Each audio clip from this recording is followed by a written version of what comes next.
Hello everyone, my name is Gregory Schnazy and let's talk about Bitcoin Borrow Die. As always, these videos are for educational and entertainment purposes only. They are not tax or financial advice. So I've been getting some questions lately about fungibility and the properties of money. So I want to make this video to walk through them and really focus on fungibility specifically.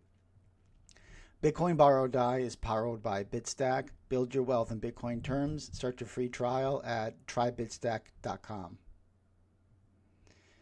So just to kind of take a step back and look at the properties of money, we have videos and posts on our Substack about this before, but just to look at properties of money, how we compare one money to another, what makes a money good or better than one, what makes it less good, these types of things. This is how we would look at money. So durability, does it withstand time, wear and tear? Portability, can it be moved from one place to the other? Divisibility, can we easily make big transactions and small transactions with it? Scarcity, so limited supply, is it hard to make? Is it a hard money versus a soft money like a fiat? Acceptability, if we have the money, will somebody else accept it? Verifiability, when we receive it, can we tell if it's actually real or if it's counterfeit? And then the last one here is fungibility, uniformability. Is every single piece of the money similar to another? Can we swap one for the other? And how is that accepted across the board?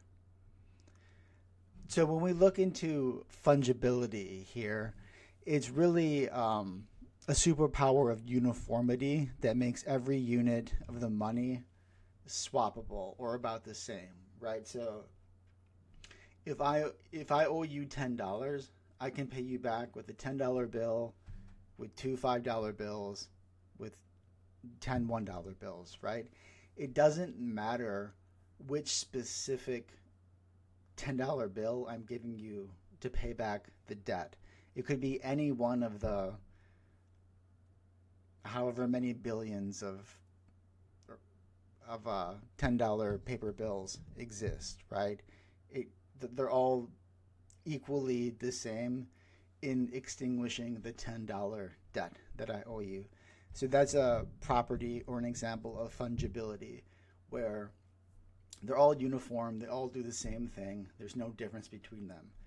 If I buy one share of Apple stock and you buy one share of Apple stock, we're getting the same thing. It's one piece of however many shares exist of Apple, but they're identical in the sense that we could both sell them for the same price, and neither one does anything special. It's just one share of Apple equals one share of Apple.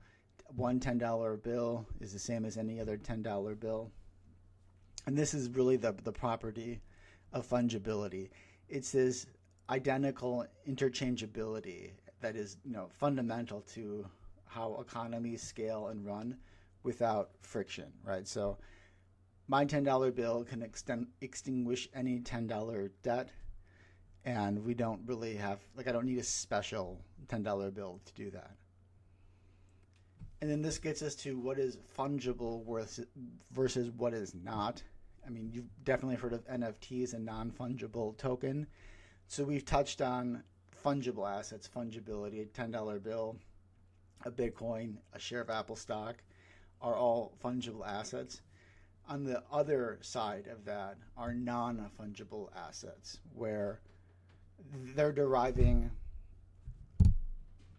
their value from the part that they're not fungible. They're like a one of one. So an example of that would be the Mona Lisa, a Picasso painting, another NFT where it's supposed to be extremely limited supply in the sense that there's only one of these. There's only one Mona Lisa. There's only one of specific Picasso paintings. Because it's rare, because it was created by that artist, it derives value from that. It's really great for art. It's an interesting store of value, but it's not a good money, right? Like we wouldn't want to use art or Picasso paintings to settle debts because each one is different and they're not fungible. So then this gets to, is Bitcoin fungible and how fungible is Bitcoin? So at the protocol level, yes, every one Satoshi is mathematically identical to any other. There's no difference at the protocol level.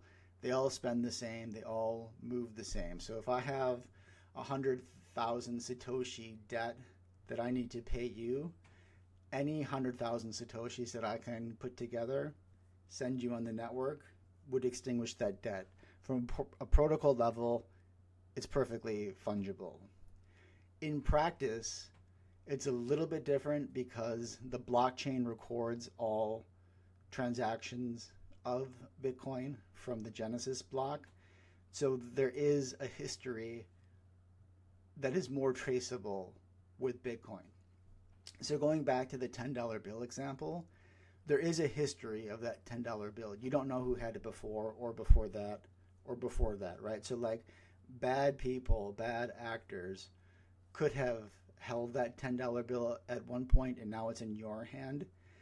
There is a history with a $10 bill, but it's not really traceable. It's pretty much unknown. So privacy and being able to remove that history helps with fungibility.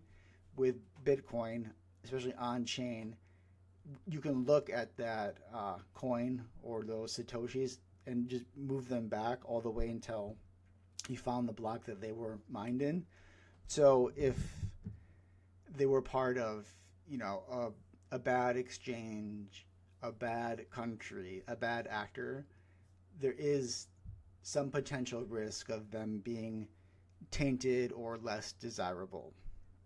And then the risks of this is just having different Satoshis or coins being more or less fungible than others.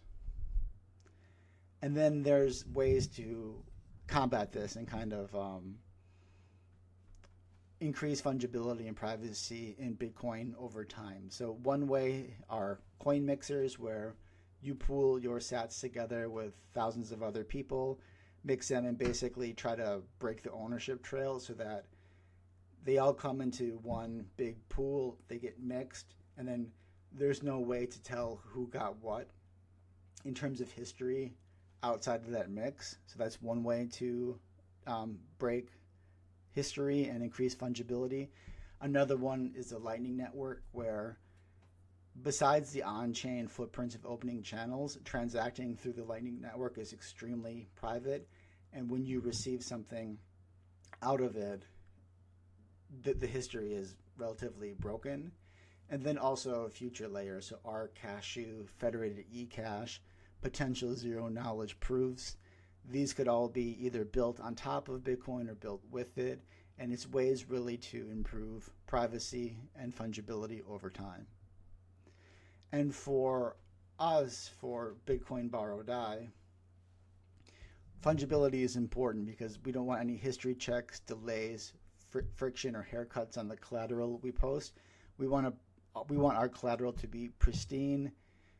If we need, 2 Bitcoin to open up a loan, or we want to roll that over time, 2 Bitcoin should be 2 Bitcoin, get that in there, and then move forward with that.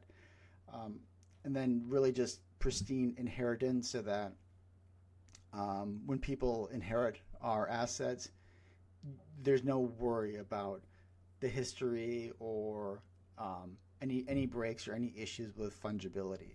We want them to be able to spend and use the assets just like we did. And this is just a little bit of a deep dive into fungibility. It's one of the key concepts of money. Leave your comments down below, like the video, let me know, and follow us at bitcoinborrowdie.com.